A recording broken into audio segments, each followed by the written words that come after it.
ఏకపీఠంపై శ్రీ బాల పార్వతీ సమేత శ్రీ జలదీశ్వర స్వామి ఘంటసాల కృష్ణా జిల్లాలో ఉంది.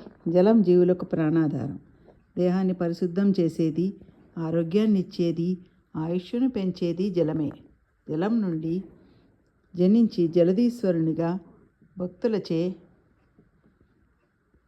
పూజలు అందుకుంటున్న కృష్ణా జిల్లా ఘంటసాలలోని శ్రీ బాలపార్వతీ సమేత శ్రీ జలదీశ్వర స్వామిని దర్శించండి, ఆరోగ్యవంతులు కండి. మనకు జలదీశ్వర స్వామి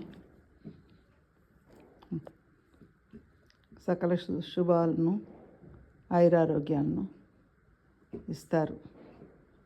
శంకరుడు భావమాత్రం చేత సంతృష్టి చెందుతారు. ఆరోగ్య ప్రదాత జలదీశ్వర పాహివాం రక్షమాం. జలదీశ్వర స్వామి గురించి మనం తెలుసుకుందాం. వీలైనప్పుడు దర్శించుకుందాం. మనం దర్శించిన తప్పించిన అక్కడికి వెళ్ళడానికి మనకు జలదీశ్వర స్వామి సకల శుభాలను, ఆయురారోగ్యాలని ప్రసాదిస్తారు. మైసూర్ చరిత్ర.